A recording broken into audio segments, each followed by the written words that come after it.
The galaxy was a vast, unforgiving place, filled with countless species vying for survival, dominance, and sometimes coexistence.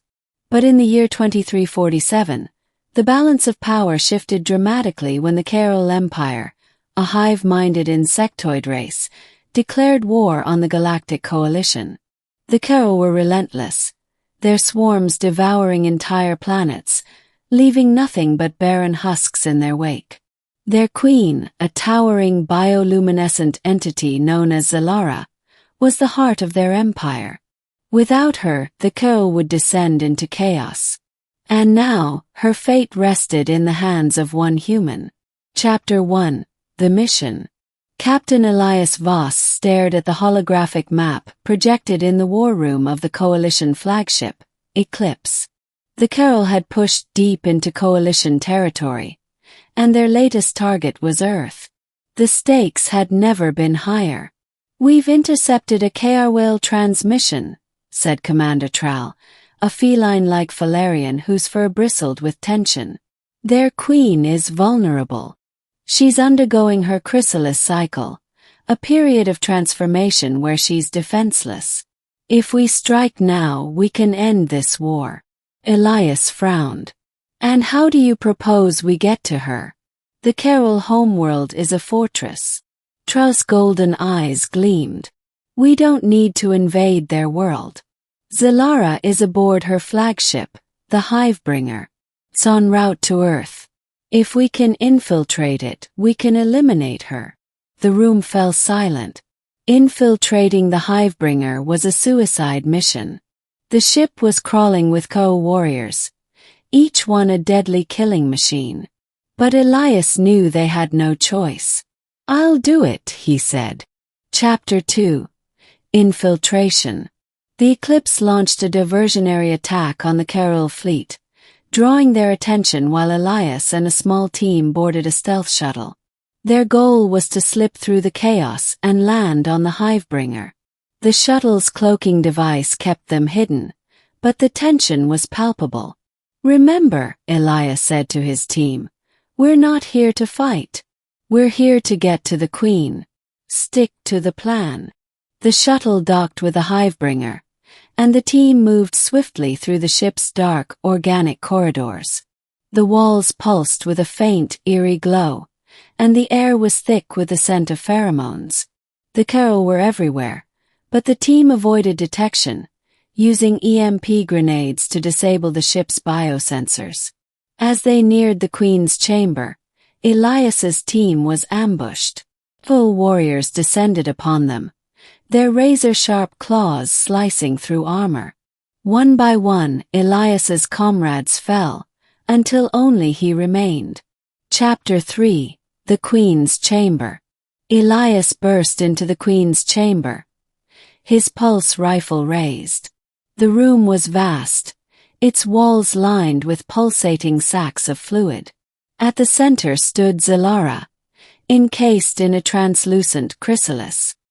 Her massive form glowed with an otherworldly light, and her multifaceted eyes stared at him with a mixture of curiosity and disdain. "Human," she hissed, her voice echoing in his mind. "You are brave to come here, but you cannot stop what is already in motion." Elias didn't hesitate. He fired a burst of plasma at the chrysalis, but the energy dissipated harmlessly against its surface. Xylara laughed, a sound that sent shivers down his spine. "Your weapons are useless," she said. "I am beyond your understanding." Elias gritted his teeth. He had one last option, an experimental device called the Neural Disruptor. It was designed to sever the psychic link between the Queen and her swarm, but it had never been tested. If it worked, it would render Xylara powerless. If it failed, he was dead. He activated the device and hurled it at the chrysalis. The room was filled with a blinding light, and Elias was thrown to the ground. When the light faded, the chrysalis was cracked, and Xylara's glow had dimmed. Chapter 4. The Choice. Xylara emerged from the chrysalis, her once majestic form now weakened and vulnerable. She staggered toward Elias, her claws trembling. "You have won, human," she said. "But know this, without me, the Kryll will tear themselves apart. Billions will die. Is that what you want?" Elias hesitated. He had come here to kill her, to end the war. But now, faced with the consequences, he wasn't so sure. The Kryll were a hive mind, their entire society built around the queen. Without her they would descend into chaos. "You're asking me to spare you," he said. "After everything you've done." Xylara nodded. "I am. But not for my sake. For theirs. Kryll are not monsters, human. We are survivors. Just like you." Elias looked into her eyes and saw something he hadn't expected. Compassion.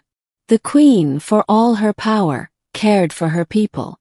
And in that moment, he realized that killing her would make him no better than the Kryll.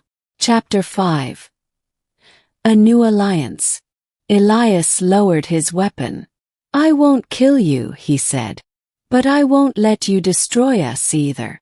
There has to be another way." Xylara tilted her head, intrigued. "What do you propose?" "An alliance," Elias said. "The Kryll and the Coalition working together. We can share resources, knowledge, and technology. We can build a future where both our species thrive." Xylara was silent for a long moment. Then she extended a clawed hand. "You are unlike any human I have ever known." "Very well, Captain Voss. Let us try your way." Epilogue. The war ended not with a bang but with a handshake. The Kryll and the Coalition signed a historic treaty, ushering in a new era of peace and cooperation. Xylara, now a symbol of unity, worked closely with Elias to ensure the alliance held. As for Elias, he became a legend, the human who saved the galaxy not through violence, but through understanding. And though many questioned his decision to spare the queen, none could deny the results. In the end, the fate of the alien queen had rested in one human's hands. And that human had chosen hope over hatred, proving that even in the darkest of times, there was always a chance for redemption.